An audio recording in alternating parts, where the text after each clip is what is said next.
Hey everyone, and welcome to Almost Cancelled. I'm Peter, that is Connor, and this is our weekly TV news show, which we talk about the week's TV news, renewals, cancellations, shows in development, casting updates, anything else, premiere dates maybe.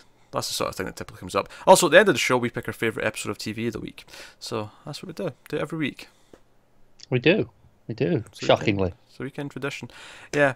The only time we typically miss an episode of this is at Christmas for 2 weeks, because we sort of take that time off. We did miss 1 week this year. We were so busy for a couple of weeks that we alternated with the movie news instead of having both for 2 weeks. But that was that was a rare occasion.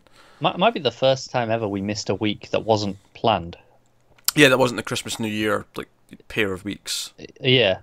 And to be fair, in those weeks we just swap it with our end of year awards. There's still stuff there. Yeah, it just swaps out with the news because the news is quiet those times. Anyway, I don't know why I'm getting into that so in depth at the start of this particular episode. I think you were just, for some reason, you just wanted to be proud of that fact. You wanted people to know. Yeah. Yes. Be proud of us, damn it. All right, let's get started. Let's do it. TV news.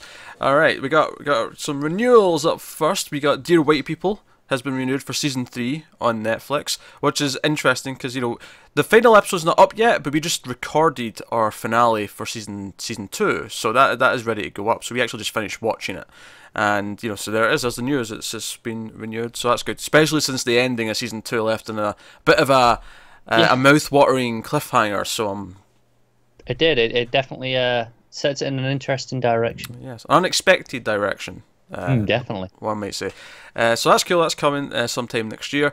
Next up, AMC renewed The Terror for season 2. Now keep in mind, this is an anthology show. It was announced as because I remember while it was on, people occasionally in the comments, someone would ask, oh, what do you think a season 2 could be? And every time I was like, oh no, they announced it as an anthology. Like, this was always going to be a one and done story, and then if there's a season 2, it'll be a new Something thing. Else. Yeah. Not only is it a new thing, it's new creative people behind it. So they're even giving this to different people for each season. So, So it can be good, can be bad.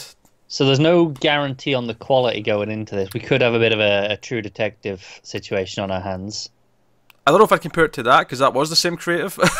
Not all, though. They lost the director, which was the problem, though. Yeah, but typically when we're talking about TV, we're talking about the writing team more than we are we are usually, yeah. But in that case, it was the direction and the acting that was dragging it up. Yes, that's very true. So, so Terror Season 2, and we do have a little bit of a premise here for what Season 2 is going to be. The second season of the show will tell the story of a spectre that haunts a Japanese-American community during World War II in the homes of Southern California, the internment camps where many are held during the war, and in the Pacific Theater. Season 2 is going to be created and executive produced. Saying it's created is a weird thing to say, but I mean, I guess it kind of, you're creating this version of the show. This world, yeah. It's going to be that, and executive produced by Alexander Wu, who's worked on True Blood, and Max Borenstein, who worked.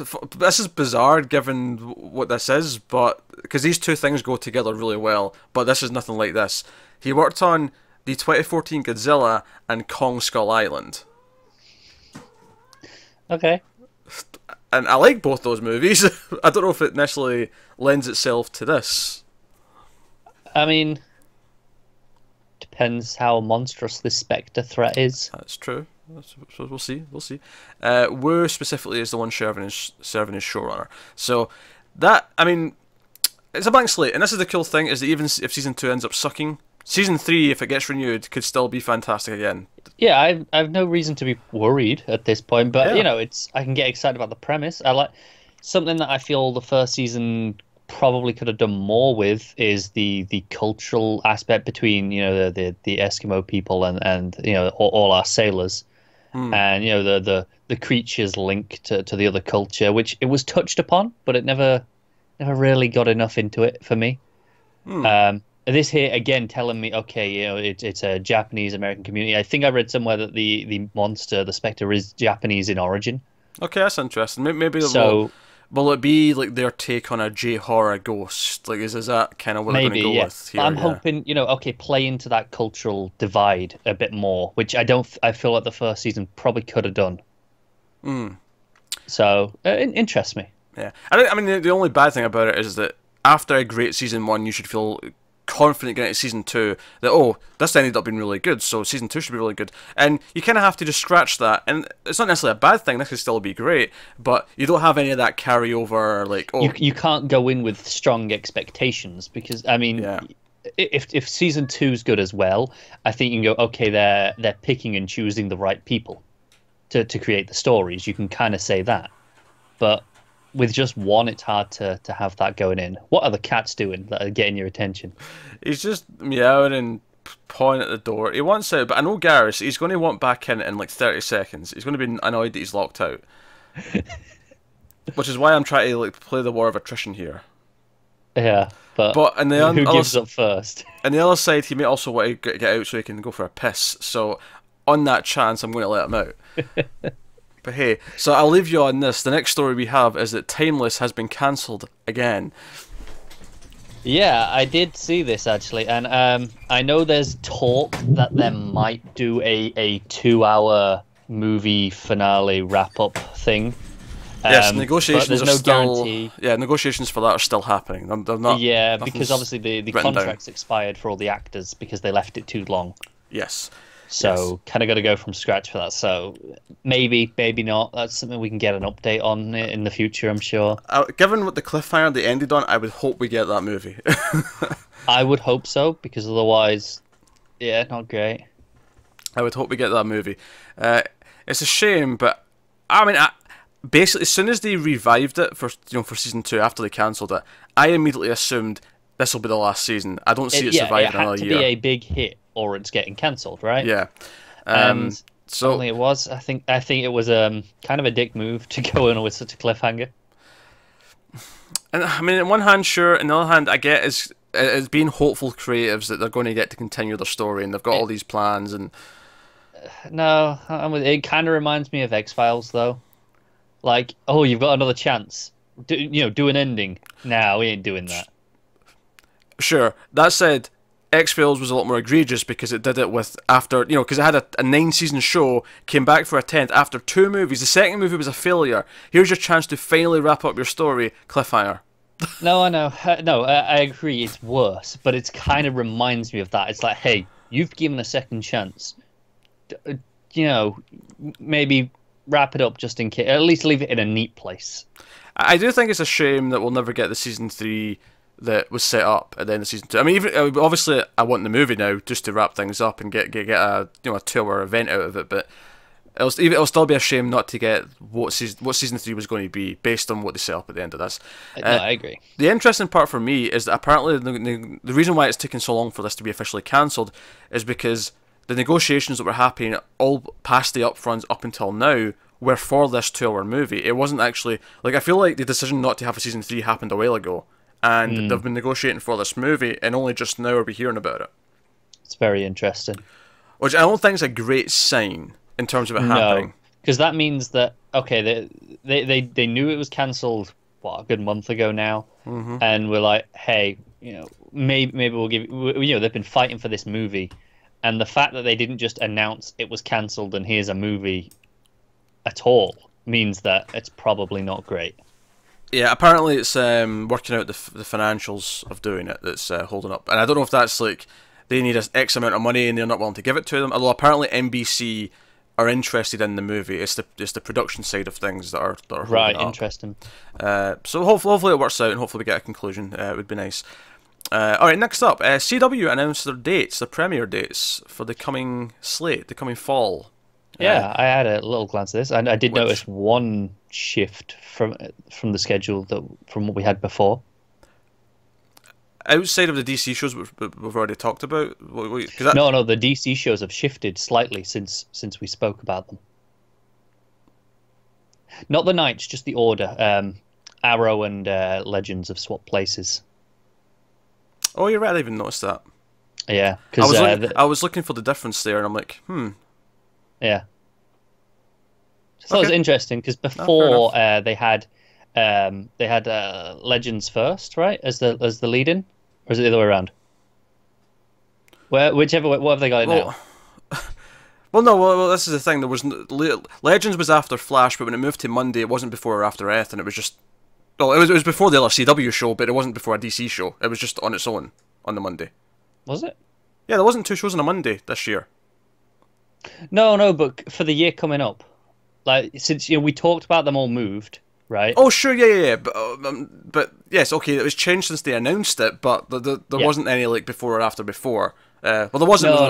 When it was on a Tuesday, there was because it was after Flash. No, I agree. But since they announced it, they've swapped the places of Arrow and Legends as to which one's the leading. Okay, interesting. Not the most interesting thing. I think the most interesting thing about the premiere dates here is how oddly staggered they are. They're not in the same week. Which is unusual for CW because they usually make a big deal of this is the week everything comes back. Yeah, it's odd in that sense. I was already kind of like oddly or at least questioning where the Supergirl premiere was going to fall, because I was like, okay, do they count that Sunday as the start of the week, or does everything else start in Supergirl along with Charmed, which is on the same night? And we're also interested in that because it's Charmed. It's a supernatural, spooky show that we're definitely going to check out. Or will that be the end of the week? So we'll get like all the other DC shows, then Supergirl will be the end of the week. It turns out that, well, the latter's true. It's the end of the week when stuff starts coming back, but that's not actually the simple answer to it, because here's what's happening. Tuesday, October 9th, so the week of the 8th, right? Tuesday, October 9th, the Flash and Black Lightning premiere, right, on the Tuesday, back to back. And then the Sunday that week, later that week, Supergirl, along with Charmed, which is not a DC show, but relevant to our conversation, that's Sunday the 14th, so that's the end of that week. And then the Monday after that, so the start of the following week, Arrow premieres. Just Arrow. And then a week later, on the following Monday, is when Legends starts. Yeah. I think it tells me they do want Sunday to be considered the start of the week usually, but they didn't want to start on the Sunday, right? Okay, yeah. So they've come in on the Tuesday, although obviously they'll have probably no, they won't have anything else on the Monday. They'll come in on the Tuesday on that first week, and they'll be like, hey, Sundays, right, from here on out. Yeah, so you come in on Sunday, because then it'll be Supergirl, Arrow, Flash. That feels like the start of that week now, even though Flash's on episode 2. Do you know what I think's funny about this is I'm just thinking about our TV for the Multiverse podcast and how the like 3 episodes are going to be over this like period. There's going to be a week where it's just Flash and Black Lightning that are new for us, and then there's going to be a week where it's those 2 plus Supergirl, and then it's going to be a week with all of them plus Arrow, and then it will be the week after that when we finally have all the shows. Will it? I mean, Supergirl and Arrow start a day apart, right? Oh, you're right. Okay, there's one less week in what I just said, but yeah. The point I'm making is though is that there's like staggered over 3 episodes until we get to like all the shows are on, and it's going to be a bitch because they're not going to line up on the episode numbers even at the start. I kind of like that. I like it being all over the place. I like it being, this is on episode 6, this is on episode 8, this is one's on 5, this one's on 9. Sure, but I know how much you like introducing everything, just going, everything's the same episode, this is easy. I never do that on that show, though. You do? No, I don't. I always say at the start of each episode what episode it is. Oh, yeah, but you don't have to think about it. You're always like, oh, yeah, it's the same one each time. Sure. For the first, like, half a season, usually. That's pure speculation on your part, though. You don't know what's going through my head. Outright said that before. Maybe even on air. I'm not sure, but maybe. Well, if someone wants to find it and timestamp it for me, I'll concede defeat. Otherwise, suck it. So. I guess that is the burden of proof, right? Yes. So that is that's the CW schedule coming up. So I mean, we knew what days we were going to be working with. So Arrow and Legends have swapped places, but it's the same night, so it's not really affected much in terms of anything in terms of schedule for us. No, just more how they're thinking about it, I think. Yeah. But hey, so that's the CW schedule coming up in October, and how weird is it we're already talking about the schedule for this coming fall 2018. Yeah, this is actually a little bit earlier than we usually get this. We usually don't get this till August time. Yeah, I think NBC's schedule went out as well, but there was nothing on it that I think we. Oh, that's cool. We either would cover or we consider covering. So, but hey, so let's move on. So probably the biggest news of the week in terms of TV stuff. I'll put it right at the top because technically it's new show announcements, but at the same time it's all kind of wrapped up in an umbrella of like a sort of blanket kind of thing. I have no idea what this is. It's Star Trek. Ah. So Alex Kurtzman has signed a deal, a 5-year overall deal with CBS to supervise the expansion of the Star Trek franchise on TV. developing new series, miniseries, and other opportunities, including animation. And we've got a list of 4 projects that we're starting off with that are in development in some capacity. We know more about some than we do others, but so there's just the things here. So here's the 4. So actually, before we get to the shows themselves, I think it's interesting that they are interested in doing more Star Trek TV. Yeah, I remember there was always mumblings of a second one from before Discovery even aired. There was talk of, we want to kind of do a spin-off, another show. There was at one point, I know there was talks of that only being a 1-season thing and just doing an anthology. And they kind of was like, no, let's not do anthologies. Let's just do multiple shows. So it's just fascinating to me that obviously there was a time in the 90s when there was 3 shows on at the same time, at least 2, depending on how they overlapped. Yeah. And then that rolled into Enterprise, and it was a time when there was always a Star Trek show on TV, like from like 87 through 2004 or something like that. There was a Star Trek show on TV at all times. One a week at least. And then we went a while. And then not Barring the Summer, obviously. I just mean in terms of the TV season. Yes. And then you get, this big gap, and then the movies come out, and now we've got Discovery. And I think it's interesting to say, okay, we've got CBS All Access. Not that this necessarily means they'll all be on All Access. Some of these could just end up being on CBS or other CBS-owned networks. They could. My inclination would assume All Access. Probably. They really want to hammer home the value for that. Especially the people who signed up for Discovery and Star Trek specifically, keep them there year round. Yeah, we've got a Star Trek show for you all year round, which may be a little bit too much, and I think that's a legitimate concern. And I do enjoy Star Trek, but there's a concern that an episode of Star Trek every week of the year.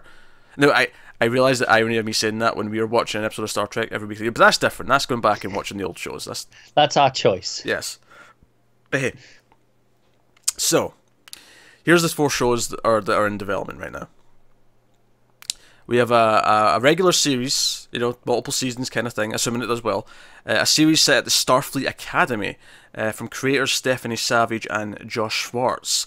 The duo serve as co-showrunners on the Hulu Marvel series Runaways and are best known for creating shows like Gossip Girl and the CW. The Gossip Girl and the CW's reboot of Dynasty is the other one, which I've never seen that. But Runaways was fun. Yeah. Gossip Girl is not for me, but people like it. I think the appeal there, at least from seeing Runaways, is that at least, okay, that was a group of kids, and the best part of that show was the kids interacting. So if you've got like a bunch of like high school, college age people who are like a group of friends at Starfleet. Yeah, I think I always think of the academy as a little bit older, more like university, college, rather than high school. Yeah. But is it ultimately that much different in TV land where all the high schoolers are like 19 anyway? No, they just don't have to pretend. That's a good point, yes. But no, if you're going with that sort of vibe, if you've got your ragtag group of, I'm saying kids, but I just mean, the group of students. Young, attractive people. Young, attractive people, yes. Yeah, because that's what it's going to be. That's exactly what it's going to be. Out of the 4, this is probably the one that's the most interesting to me. I mean, there's no idea when this is set. It could be Discovery, it could be during Next Gen, it could be in the future, it could be any time part of the timeline. Because Starfleet Academy exists all through that, so it could be any time. Yeah, it's kind of relevant, but it doesn't really matter because I don't think any particular time impacts it because they're not off traveling around very much. I assume maybe like little missions here or there, training, things like that. I think when it's set, it'll just be a case of what's on the news, like what has been referenced in the background is little Easter eggs, but it won't be a big impact on the show itself. Yeah, I think the only way it has like a big impact if it is like Discovery, where when there's a war going on and they're more recruits, a bit more hardened going into a war rather than just here's it's almost like a college thing. Yeah, I wouldn't expect it during Discovery's war. I think they'll avoid that. I agree. Yeah. So yeah. Next up, we've got a limited series, which plot details have been kept under wraps, so we know nothing about that one. So there's a limited series of unknown origin. Could be anything. Could be anything. Could be good. Could be bad. I mean, I can't get excited for it, other than, cool. Guess there's another show. And there's a second limited series, and I guess this is where the anthology ideas are coming in, where these limited series are essentially what the anthology might have been. Like these maybe have been seasons of that. So the second limited series that we do know a bit more on is based around the Wrath of Khan story. Khan's full name is Khan Noonan Singh, and he was famously portrayed by Ricardo Montalban in the original series, Space Seed, and then Wrath of Khan, and then Cumberbatch. It doesn't actually tell us anything about... I mean, it says it's going to be about Khan. It specifically says the Wrath of Khan story. I don't see it just remaking the Wrath of Khan movie, though. See, what's interesting to me is they go out of their way to point out, oh, this is his actual name, full name. So I'm like, are we following some of his early days on Earth? Yeah, during the genetics program and stuff. All that other, the stuff that was, essentially backstory. I mean, I don't know. Maybe I'm stretching just because, but that it feels weird to point out that name if it's not relevant. It's actually the only thing we have to go on is the fact that they specify his full name. Yeah, and that's the only thing I can really think as to why. But it's flimsy, I admit. Yeah. I went on a bit of a rant this week, actually, specifically with this part of the announcement. Now, I don't want to take this too seriously, but I just... After the recent movies and then after Discovery, I am starting to feel a little bit like... And admittedly, Starfleet Academy could be set anywhere, but they don't mention it, so we don't know. This other limited series could be anywhere, but we don't know, right? There is this trend right now with Star Trek, where everything either has to be related to the original series or a prequel to the original series. Everything has to reference to Kirk and Spock's time, right? Yeah. And I'm just a little bit like, no, guys, do something. I mean, again, this on its own there's nothing wrong with it. It's just that this is now the third thing in a row where we're only connecting to original series elements, not anything else. Yeah, I mean, I don't think it bothers me. If it's good, it's good. I don't really care where it is, when it is. It bugs me. It's kind of, it's not as bad as what Star Wars has been going through the last little while, but that bugs me. Yeah. And I like Star Trek more, but it doesn't get a pass because I like it more. Like, it's still something that annoys me. I think it's funny you say that about Star Wars when it's actually even as to, okay, we did 2 standalone that were, okay, they were the original trilogy ones, and then we've had 2 sequel ones. But even the sequels are very heavily kind of like following on from that story. There's still sequels to that. Like, oh, sure. It's still, I don't think you can watch The Force Awakens and tell me it doesn't bank on the nostalgia of those. No, okay, fair enough. I'm with you. But yeah, I mean, again, this could be great. This is not necessarily mean it's bad. I read that and went, oh, can we, I don't know, do a Borg movie or something, do a Borg series. I think this is just inherently less exciting because it's we've already seen this story. Yeah, because I felt a little bit this with Discovery, like, and Discovery had its faults, it had its positives. We came down a little bit harsher by the end of it once we'd seen the whole thing. And I don't think there's anything wrong with where Discovery's set, but there was just at the start I was like, we could have went further. Why do we have to go back before the original series? Let's keep going forward. I think that's more interesting to me. It never bothered me, I don't think. But I'm not a prequel guy. No, this one, I think, like I said, I think being on Earth, being so far removed from the original series, no, I agree. So it's probably the most interesting. What, the Khan one or the Starfleet one? The Khan one, yeah. Oh, no, I'm thinking of the Starfleet one. To me, that is so different from any other Star Trek show. That is actively exciting to me. Oh no, I agree. And I'm saying with this one, the most exciting way of having it, for me, is being on Earth, in the past. Yeah. Because it's removed, it's different. I love the idea of Starfleet Academy being set in prime Star Trek time, whenever you consider that to be, just when it's active. Yeah. But it's all on Earth. It's not, maybe there'll be like a field trip episode where they go to a space station and it'll be like, ooh and ah, they'll do some training up in a space station, but for the most part they're going to be, hell, maybe the Starfleet Academy does have some space stations of its own that's just for training. Like, I can see that kind of thing. Yeah. But at least in past movies and stuff, it's always been portrayed as on Earth, which is why I'm assuming it's primarily. No, I was the same as well, yeah. But no, I mean, I think the problem with the Khan one is we just had a remake of that in the movies not that long ago. And it wasn't that great. It was rough. Do we need another one? Yeah, no, I concur. But we'll see. I mean, so little to go on at this point. There is. I guess them just dipping into Khan again. Like I say, compared to Star Wars, it's like dipping into Darth Vader again. I'm like, just leave it alone. Do a new thing. No, that's fair. Yeah, or at least pick something from later on in the timeline that's not being used as much. For some variety's sake. But hey. And then the fourth thing is, again, not much details other than the fact that the fourth one is an animated series. So, which I'm quite happy about. A little bit different. Obviously, there is an animated series, but it's nice to just have another one, right? Give it some variety. It'll just feel different by its nature. It'll be interesting, like if all this comes to fruition and we are actually doing, year-round new Star Trek review content, like because there's just constantly stuff. There's a season of Discovery, and then that'll go into the animated series. Then there's a limited series. Then there's a Starfleet Academy season, and then it goes into the other limited series, and it just rotates like that. Yeah, it could do that. It could. It's interesting. But hey, so I know there is a rumor that Patrick Stewart's involved with one of them. No, that is interesting. Now that perks my interest a little bit. Yeah. Now, my gut says it could be the animated one, because I know he does a lot of voice work. It could be. The more exciting option, though, is... Well, it could be two of them, right? The limited series we don't know anything about could just be something that's set post-next gen. However, what if he's a teacher at the Starfleet Academy? That was my other thought as well, is do they just get him as a, a little professor role? He's retired from being a captain, but now he teaches at the academy. Like, that could totally be a thing. No, I can see it. And like I said, I think those are the three options, obviously, that it could be. The limited one could go either way, right? Because we don't know anything. But the other two, like I say, he does do a lot of voice work. And he is old now, so he'll have a wheelchair, but instead of the X in it, it'll have the Starfleet logo and the wheelchair wheel. Why not? There you go. To me, my Starfleet. Yeah, it doesn't really work, does it? It'll come with something. Yeah. But no, that's cool. And it's funny because by the time this comes to any kind of fruition, whatever one he's in, we should be at least a good chunk into next gen by that point. Bloody well hope so. Even if these premiere late next year, we'll still be at least 2 or 3 seasons into next gen by then. Yeah, we should be starting next gen later this year. We should be. Yeah, we'll be on the movies in August. Yeah. So the first 6 movies, and then. Yeah. So towards October time-ish, I guess. Yeah. Okay, so next up we have... Oh, last week we had a couple of Flash and Supergirl casting updates where a couple of recurring guest stars have become regulars.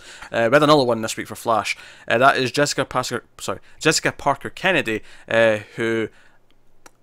Given that it was kind of a reveal at the end of the season finale who she is, I'm going to just say spoiler. She's I would say all the headlines are just referred to as the mystery girl. Oh, there you go.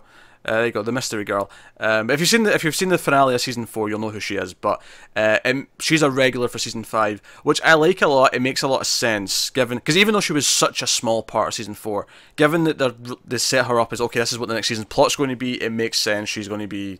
I think the first thing it tells me is that this isn't going to be, what Flash is often so guilty of. Look at Flashpoint, where it's just, oh yeah, we'll do 2 episodes at the start of the season. We'll set up this big thing, and then that's do 2 a good point. episodes. That's a very good point.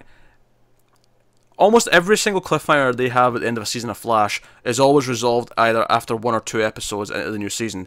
This is actually kind of exciting that this tells me, no, what they set up at the end of that is going to be the ongoing plot next season. Yeah, that's actually there's nice. Ramifications. It's sticking around. That's good. Yeah. Doesn't mean the plot will be good, but it's good but doing that. It's a sign of better structure. There you go. Yeah.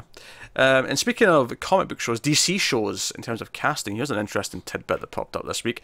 Kelsey Grammer is in talks to play Dr. Niles the Chief Calder in Doom Patrol, the live-action Doom Patrol show on the DC Service Universe. The interesting part to this is that Bruno Bashir was recast as the role because he was going to be in the Titans episode and then segue into Doom Patrol itself.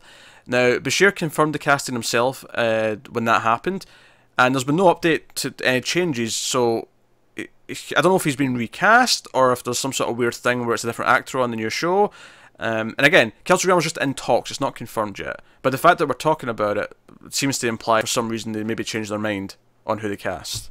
Yeah, I don't know if it might be just changed their mind. It might be a case of something came up, he couldn't commit to a show after all. If that's the case, I mean, this is bad, but I really hope they reshot the scenes with him in that episode. No, I agree. So that Kelsey Grammer's in both, yeah. It's not the end of the world, if not. I mean, yeah, it's not. I mean, it wouldn't be the first time a shared universe has had to recast. I mean, hell, look at Marvel. It's happened a few times. I can think of once. I suppose 2. There's one in Infinity War, I guess. But that there's so much makeup on that role that. No, there's the one from Thor as well. Yeah, Zachary Levi replaced Illidan. Yeah. That's right. Yeah. Obviously you got Rhodey. What's his name? Yep. Thank you. So there's been a couple. Yeah, no, it happens. But obviously you don't want it to happen. You'd rather they sort it out. You'd rather the continuity is just there from the get go, but it's not the end of the world. Speaking of castings, we have some more for some other shows. Courtney B. Vance, who's from American Crime Story, The People of V's O.J. Simpson. Anjanae, I think that's how I'm saying that right. Anjanae Ellis from Quantico and Elizabeth Debicki have all been cast in major roles in the HBO show Lovecraft Country. This is the Jordan Peele produced one that sounds really good. So that's cool. Yeah, there's no information on the castings or anything like that. I just want to remind everyone this exists. This is the cross country one where it's it's the 50s. They're having to deal with racism whilst also dealing with actual Lovecraftian monsters. So exciting stuff. Looking forward to that show. And speaking of casting, we're kind of back round to a DC property in a way. So Why the Last Man is coming to FX, which they've been working on for a long time, but they finally ordered a pilot this year. They have cast, or they're in talks with Jodie Foster to star in it as Yorick's mother, Jennifer Brown, who's also a senator. So it's a really... It's a big role. It's actually, or more specifically, it's a big casting, I think. I feel like, oh, that's a big name for that. Like, it is. It means that, after all this time, maybe they're actually putting some goddamn effort into it. Which is nice to see, because I like that book a lot. So I'd love to see this done well with some tact. No, fair enough. I've heard good things. Yeah. So. No, it's interesting. It's interesting. It'll be an interesting cast because it will just literally be one guy, and then, everyone else. Yeah. And a monkey, right? And a monkey, yes, there's a monkey too. But they can't leave out the monkey. No, they can't. The monkey's essential to the plot of the... Because he's also male. Because all the males of all the species have died, except these two. Yes. So it's very relevant to the plot that the monkey's there. So yeah, so that's cool. It's just nice to see that there's... Because obviously that was in development for so long, and it might happen, it might not. It's just nice to get a concrete update. Oh, we're in talks with an actor. Up until a couple of months ago where it was officially ordered, I was at the point where I thought, it's never going to happen. Sticking with casting, this is kind of the opposite, is someone's dropped out. Kristen Wiig was meant to be in You Think I'll Say It, which was an Apple show. This was the one based... There's no strict plot to this one, because it was based on a series of short stories. I don't know if you remember talking about this. Vaguely. Yeah. But, a lot of Apple content. Yeah, it's a comedy based on short stories, based on, I think, a book. Yeah, a book of short stories. So yeah, this basically just comes down to it conflicts with her schedule for Wonder Woman 2. She's playing Cheetah in Wonder Woman 2, and obviously that's more important. And that one, yes, and so I'm okay. I'm excited for her Cheetah, so I can't say I'm upset that she picked that over this. I'm a little indifferent on her in general, so I wouldn't say I'm excited for her Cheetah, but still the obvious choice to pick as an actress, right? Oh yeah, sure. So 10 episodes straight to series order. This was ordered earlier this year, so they're now looking for someone to replace her. Because she was the star. She was she's the name. She's coming to TV for the first time outside of Saturday Night Live. This is like her yeah. So cool. Next up, MTV has launched a new production unit called MTV Studios. We heard last week of the animated Aeon Flux coming back. Yes. Or no, sorry, it was a live action version of the animated show, right? Yeah. Yeah.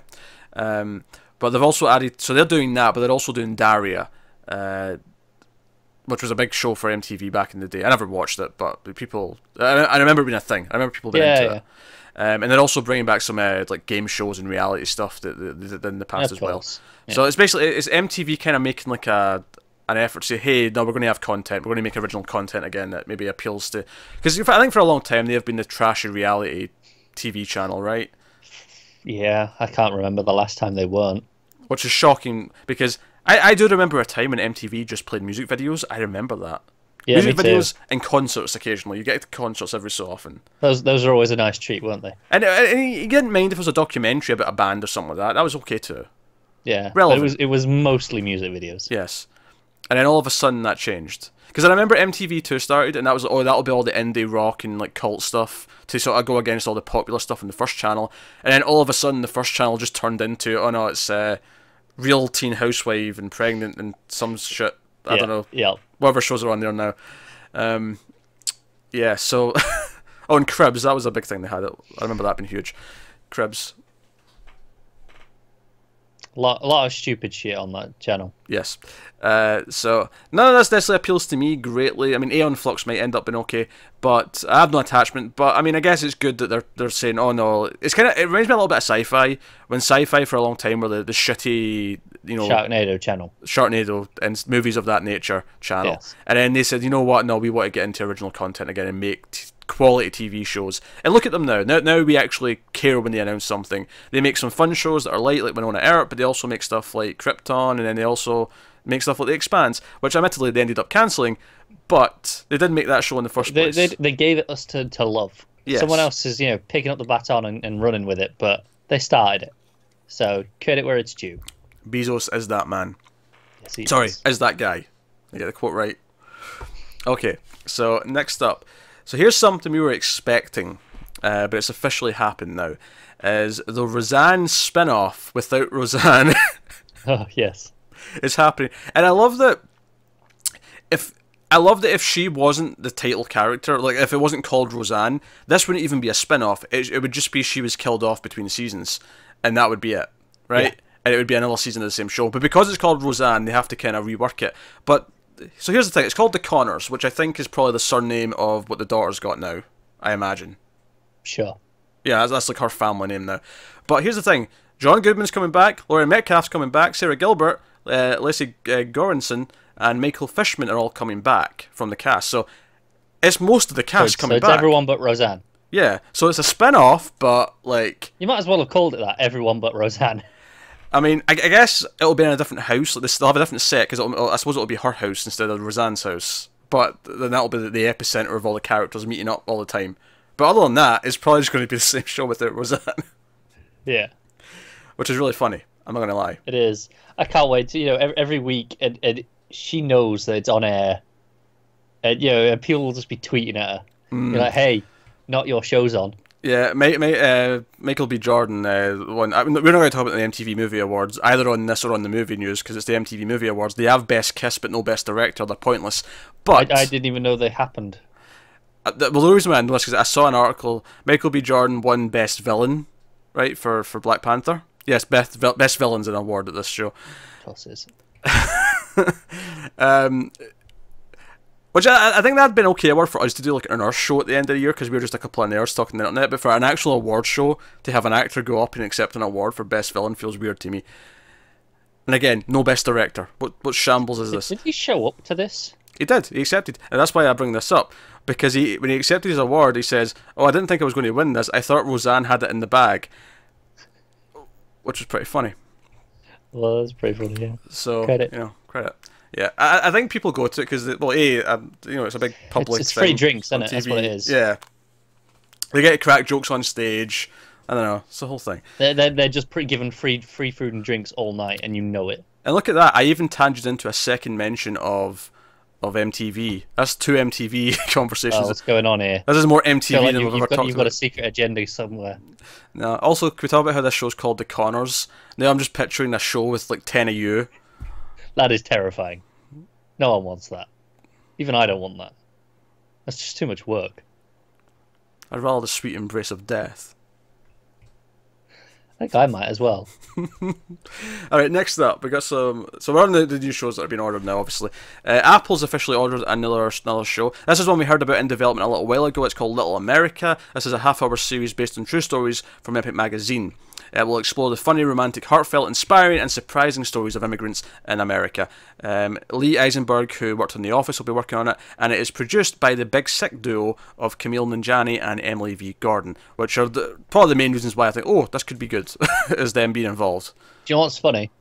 Is I know I just went through the exact same reaction as I did when you did through this the first time when we talked about it, where I went, okay. Oh, there's people that are like attached. Yeah, because the Big Sick was fantastic, and yes, it was. Them tackling this kind of thing. Now, admittedly, Eisenberg's the showrunner. They're not staying here full time because they've got probably movies to go make and stuff. You know, stand-up gigs to do. Camille's a busy man. Comedy to do. Yes, but hey, this is interesting. So Apple's ordered yet another show to its service before the service is launched. We're racking them up. One day we'll get the big news drop. Do you think it'll come at when they do like the big the big conference thing where they do the iPhone reveals in like September? I think so. That makes sense. Yeah, because it makes sense. I That'll can be when see they them announce it. dropping it during a Comic-Con, because it's got a, It depends when they want to launch. If they want to launch it, like if like leaving until September's too soon, like it'll be it's launching like 2 weeks after that. We can't do it then. It's too or Yeah. we'll launch before that. But I even. mean, are any of these even in production yet? I think some of them are. Yeah. I mean, when did we start hearing about these? Like start of the year, maybe end of last year. You're probably early this year, yeah. Yeah, so I don't maybe remember it'll be any next being year. last year. Yeah. So I could see it being the end of this year, but spring next year wouldn't shock me either. No, that seems reasonable. But we'll see. We'll see. Next up, Hulu's ordered a pilot. A drama project from Warren Littlefield, executive producer of the network's award-winning The Handmaid's Tale. So, that's notable reason to care. Yes. It's called Reprisal, and I'm laughing because there's a trailer on the trailer talk this week also called Reprisal. Was there? There was. I think it was. It was a very similar title if it wasn't that. The one with Bruce Willis in it. Oh, you're right. That was Reprisal. Yeah, there you go. So this comes from A&E Studios, and the Littlefield company is a hyperkinetic revenge tale following a relentless femme fatale who, after being left for dead, lands a vengeful campaign against a bombastic gang of gearheads. Kind of like the sound of it. It sounds alright. I like how opposite it sounds to Handmaid's Tale, where this is like the more the fantasy of the women just saying screw this and just killing everyone in our path. Yeah, but it sounds fun, which is not something you can say about Handmaid's Tale. Admittedly, it's not fun. It's a lot of things. Very damn good, but it's not fun. Do you know what I'd love? I'd love if they actually cast Elizabeth Moss in this, and it's like the whole thing's the fantasy in her head, like in The Handmaid's Tale. It's just her like mowing down bad guys and like snapping necks, and that'd be fun, wouldn't it? That would be fun. I should do it. All right. Next up, Amazon has given a straight-to-series order to Invincible. This is an animated series from Robert Kirkman, who wrote the comic book Invincible, and obviously created The Walking Dead, created Outcast. This ran for about 150 issues, something in that region. I think it ended with about 150. Yeah, I think that's the notable thing. It ended. It did. It ended. There's an ending to this, so it doesn't have to go on forever. Plus, it's animated, which I've not read the book yet. I've heard very good things. It's something I plan to check out at some point. Yeah, same. I'll binge it eventually. Maybe before the show starts, if that makes sense. Or maybe after. Maybe I'll just go in blind and see what the show's like. Yeah, maybe. But yeah, what's interesting though is this is animated, but it's hour-long episodes. Oh, okay. You don't see that very often. No, this is interesting. It's 8 hour-long episodes that have been ordered for season 1.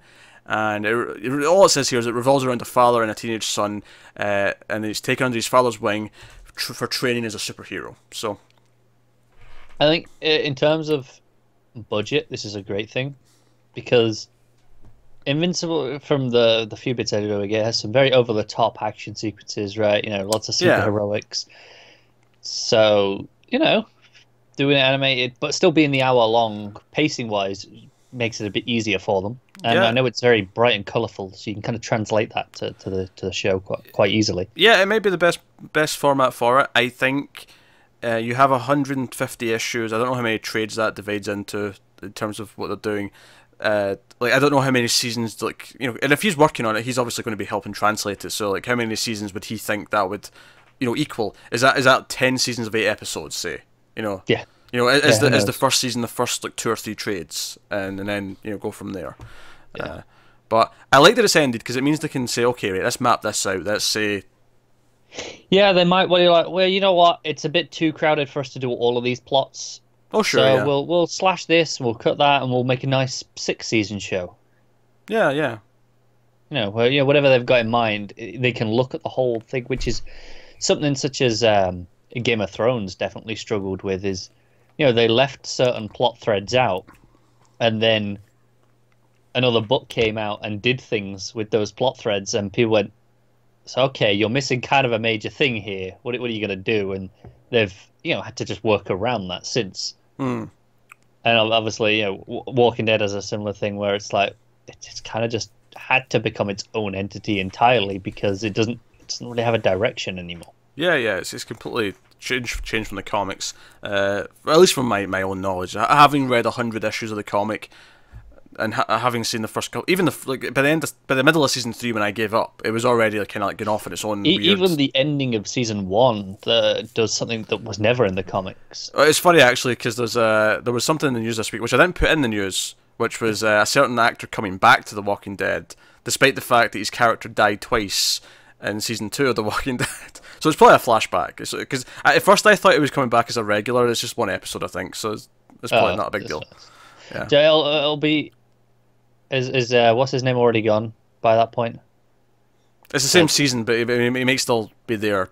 Like, right. Okay. If anything, yeah, it may be him hallucinating as he's dying or something like that. That's what I'm thinking. Yeah. His final episode, because be like, oh, here's the goodbye. Here's the greatest hits of his character. I could see that. I could see that.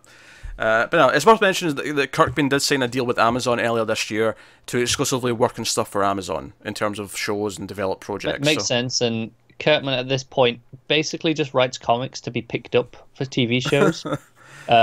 So, I'm enjoying his latest one though, Oblivion Song. So, if that gets picked up as a TV show, I'll be pretty happy. Yeah. So yeah, I'm optimistic about this. We'll check this out. We'll check out Invincible when it hits. Yeah, definitely. So next up, yes, Netflix. Sorry, there's a little extra paragraph to that. I was just like, that's not a start of a new story. Why am I? You look so confused. Going next up, or is it? Right, Netflix have announced they've ordered a Spanish original series called Hache.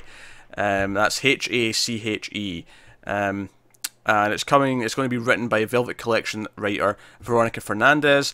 Her 2001 feature El Bola earned the writer a Spanish Academy Goya nomination for the Best Original Screenplay. The series is 8-hour-long episodes, so 8 episodes for season 1, and it's based around the real events surrounding Helena, a woman in the heart of 1960s heroin trafficking in Barcelona. Helena will be played by Goya-nominated actress Adriana Ugarte, who's been in The Time Between and Julieta. Now, it's not surprising I've not heard a lot of these things, because obviously there's a Spanish films and productions and whatnot.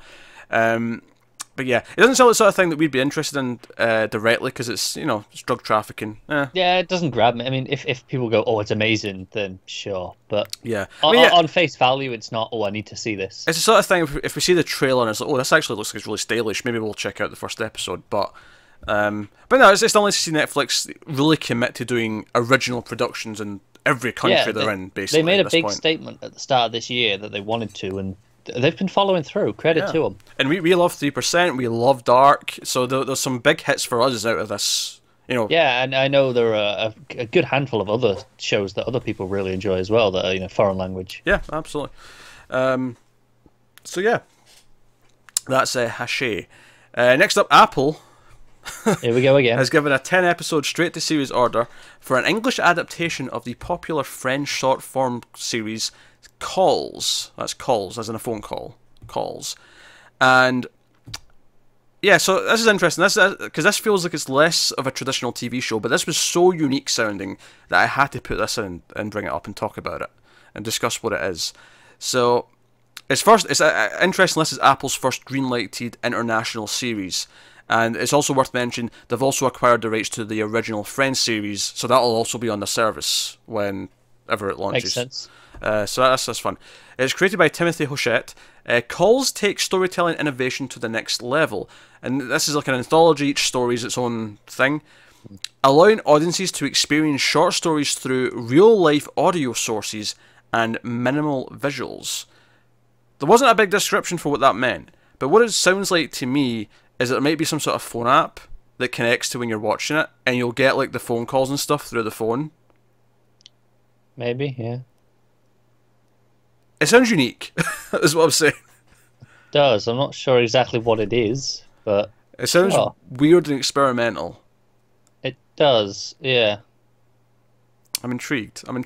It sounds like, I don't know. I could see like the perfect sort of story you tell, but this is like, I'm thinking of a film called what was that called? It's like a zombie apocalypse movie, but the whole thing's set in like in a radio booth, and you don't see any of it. You just hear it all coming in over the calls. Yeah. What's that called? I'm pretty sure. I'm not familiar with the movie, but I'm with the concept. I've got it on Blu-ray, which is really annoying because I can't You can't look because you don't know whereabouts it is. Yeah, I can. If I knew what this first letter was, I could find it really quickly.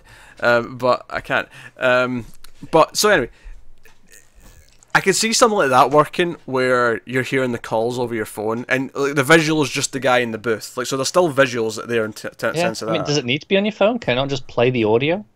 Well, it says through real life audio sources. I have to assume that means your phone. I assume real life audio sources means conversations that they have, like they've got the rights to, that have real recorded conversations from like call centers. Ah, okay, all right. That's what I thought that meant, and then cutting them up and using them to tell a story.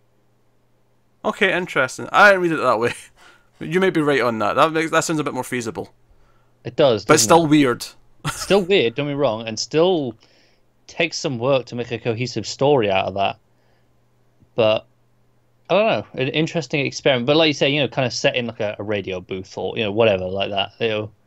But it'd be very much not a lot of visual going on, more just a sequence of here's a call and another call, and piecing together instead of like a zombie. You could do a zombie apocalypse for one episode if you wanted to, and you could have people's phone calls reactions to zombie apocalypse. But the trick is obviously there were real conversations rather than scripted, right? If they're kind of real audio sources.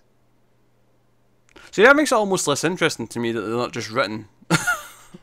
I think it's really interesting as a challenge, as a creative challenge to find that and create a story. But I don't know if it's more interesting to watch. The problem with that though is that you're kind of limited in how much you can do, because it's okay, right? We'll take all these because let's say they revolve it around an incident that happened, right? And we'll take all these stories and build the story of it through all these calls that happened based on it. Yeah. Like, there's only so many you could do with that, right? Like, that's why it feels very finite. I mean, it reminds me, like in a documentary, like I'm thinking like when there's an ambulance thing, right? And you hear the calls, the dispatch. The dispatchers. You hear all that stuff going on. I'm kind of getting that sort of vibe from it, but to tell a narrative rather than just a documentary like that. I still kind of wish it was written though. I feel like you could do a lot of good things with that, but I still think you have to write it and. No, I agree with you. Make the story. I said, I think this is if given that as a challenge to like a student, is a great creative challenge, but I don't know if I want it as a TV show.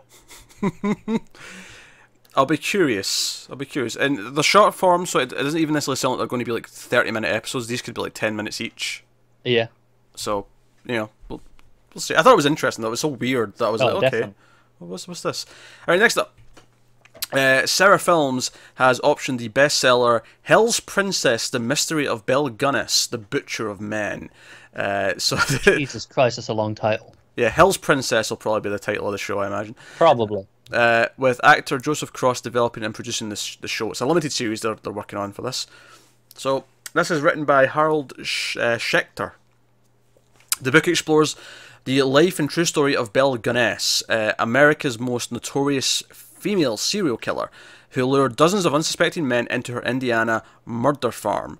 The story recounts over 28 gruesome murders she committed at the turn of the 20th century, after migrating from Norway to LaPorte, Indiana, in search of a new life, and driven by poverty and greed. Gunness used ads in immigrant newspapers to attract victims to her farm, where their remains were later found, butchered and buried. I want a murder farm. That sounds fun. This is interesting. Like, I think this would be somewhat interesting, regardless of like who the killer was. But having like one of the most famous, because how many, like, most serial killers are men, right? Even serial killers are sexist, right? even they're mostly men. They're predisposed, yes. Yes, they're not. For some reason, whoever's hiring all the serial killers is still discriminating. I don't think most serial killers get hired. I think they just are serial killers. Well, that was the joke. That was making a joke. Wasn't a very good one. Right, do better with your funnies. So, this is interesting. It says Graham. I'm getting like a kind of almost an Ed Gein type of like grittiness to it. I can see it being feeling quite grisly, and they could go for like a Mindhunter-esque tone, but I feel like it's going to go a bit more grimier than that. I would hope so. Yeah. And I think maybe they'll play with the idea that the men will not. suspect danger because it's just a woman. Like, a woman can never hurt me. I'm a man. Like, and then they'll go in and so their own hubris, almost their own pride, will be the better of them. I'm intrigued as to what the plot is as a show, right? I imagine the entire first episode will be building up to the first kill, like, and what motivates her. Yeah. And then from there, like, how she gets better at it, how she hides the body, she like develops a technique and so on. Yeah, I think it's weird though, because something I always have a problem with in things like this is it's something you I know you have a problem with following villains. It's like, what's the motive? Why should I? Yeah, why is this the protagonist, the serial killer? Why are we following her? Yeah, no, that's fair. I think oddly, this is a bizarre exception to make, and I don't think this is always true. But there's at least a couple examples of movies where it does kind of work for me a little bit when it is more of a straight serial killer in a bizarre way. Like, for some reason, there's something about the psychology of them being, like, why they do this that does make it a bit more interesting than just, following the villain of an action movie. Yeah, no, that's fair. But I'm like, what's the motive? What's the hook as the character for me to follow? I mean, because usually for this I'd go, all right, well, I think the thing that typically happens is you follow the detective from the other side. But that doesn't sound like this from what we hear. That could be an element. I could see them being flashbacks to, like, her younger life, and so maybe if that was in the book, like, what led to, like, her life to this point and so on. I guess it's the slow build of tension is, like, how does she do it? Admittedly, that works mostly for the first kill. Yeah, that's the thing is that enough to sustain a series? I don't know. It depends what the focus is after that. Is it like a Breaking Bad where she gets a taste for it and she gets good at it and she starts to perfect it and, I think there's ways to do it. I'm definitely intrigued. I don't know if I'm like in on it immediately, but I'm definitely definitely interested. And to be fair, it doesn't specify episode number, so I think we immediately jumped to 10 in our heads, but this could easily be like 5. It could. So we'll see. But that's Hell's Princess: The Mystery of Belguness, the Butcher of Men. So you have to call it either Hell's Princess or just the Butcher of Men, right? Yeah, either one would work. Either one. Alright, next up, and last up, in fact, on news this week, Made Up Stories has acquired the best-selling Jessica Kroll novel, The Favourite Sister, to develop it for a TV series through the company's partnership with Endeavour Content. Simon & Schuster published the novel as Noel's follow-up to Luckiest Girl Alive, which Papandrea and Kroll are separately developing as a film at Lionsgate. So there's a few of these books in development for different things. The Favourite Sister features two sisters whose lifelong sibling rivalry explodes in the crucible of a reality TV show, leaving one of them murdered. The darkly comic thriller is a sharp social commentary on women, ambition, and the bonds of sisterhood. Because I know when I read this first, I got to reality TV show and I was like, It's like leaving one of them murdered. Oh, okay.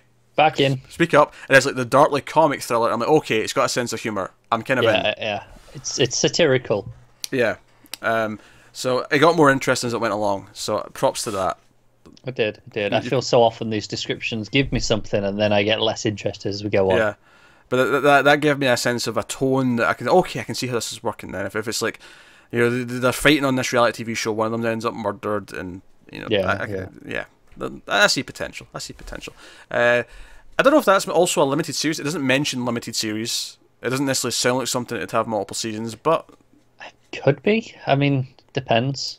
Does the surviving sister then go on to do other things? And that would be my assumption if they wanted to do more seasons. Yeah, so we'll see. But that's this week's TV news, which does lead us to the part of the show where we pick our favourite episode of TV of the week. And this week we did have an episode of Westworld, we had A Handmaid's Tale, we had an episode of The Expanse, and that was all the new shows. Oh, we've actually whittled them down a little bit. Where did that happen? Over the last little while, because Legion ended the previous week, so that was the fourth one. So we've only got 3 to pick from, and they're all 3 bloody good shows. So this will be interesting. They are, aren't they? So yeah. Oh, I don't know.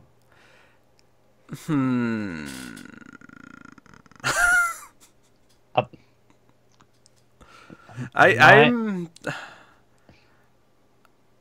Go on. Go on. You go on. Okay. You go on, Judge. All right. Okay. I might have to just give it to Westworld. I think, because it's building up to the end. It's really kicking up into high gear, and it left me pretty excited. Don't get me wrong, the others were very good as well. So this is a pretty close call, but I think Westworld just about edges it.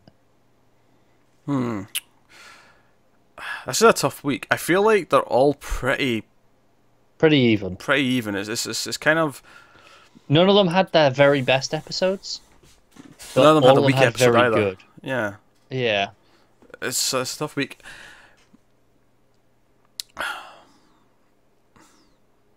I'm going with Expanse. Okay. I don't have a reason for you. My gut's just saying go with Expanse, so I'm going with Expanse. That's it. I think for me, Expanse, even though it was a very good episode, I don't think I enjoyed it quite as much as like the previous two.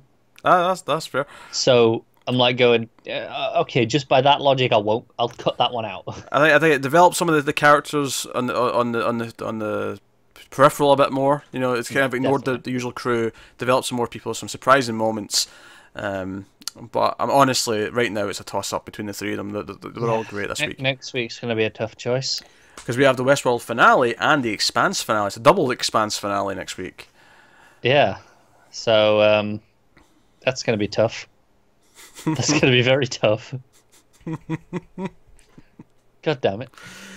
Okay, so that's coming next week. You can look out for those. You can also check out, of course, other things from here on the channel, on the show.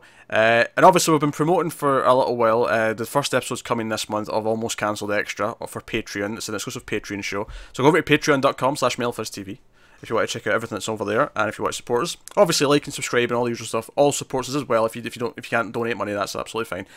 But we're doing this new thing, Almost Cancelled Extra, where we take a subject and talk about it. And because we just went through all the upfronts process, we're going to be talking about renewals, cancellations, the cycle, how that all works, and just kind of our experience with it, how it's changed over the years, that kind of thing.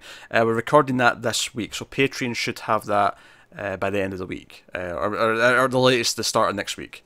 Yeah, depending on how much you have to upload over the weekend, basically. Yes, we'll have it recorded by the end of the week, but weekends are really busy for us. There's a lot of things that stack quite close together, starting with the news stuff, because we have the 2 news shows plus the trailer show on the Friday, then we've got the comics podcast, and we've got the extra recording on Saturday, then Sunday, I'm recording at least 2 Screams After Midnights, at 1.21 gigawatts, because, Jurassic World 2 is a thing, and then we do our comics TV show, and then Westworld. So yeah, weekends are busy. Sundays. Sundays are absolutely, yeah. We'll actually be glad to get rid of Westworld for a while, because Sundays will at least free up a little bit. It is, and the comics on the Saturday is usually 2 to 3 hours a session as well. So even though it's just one thing, it takes up a big chunk of time. Especially the editing and the uploading. That all takes way longer, the longer the show is. But hey, so anyways, the point I'm making is that the first episode of that's going to be end of this week, starting next week. We're recording it this weekend. So if you're a patron, you can look forward to it. $3 and up get access to it, so you can go over there and have a look. But hey, so that's the thing that's coming. Also, a new thing we want to do on all of our shows now is to pick one other thing we do to promote. I'm gonna let Connor promote something. I'm gonna let Connor pick either a TV review we do, one of the other shows we do, and promote it to our TV audience. Well, I'm going to promote one of the things that we did most recently. That's gone up on the channel most recently. Oh, go on. Not only because I'm just glancing and that was the first thing that comes to mind, but because one of the recent 121 influxes that we did was AVP. And I'm annoyed you made me watch it still because it was shite. And I'm still annoyed that I'm going to have to watch the second one. What does AVP stand for? Alien versus Predator, which shouldn't be as shite as it sounds. It should be better.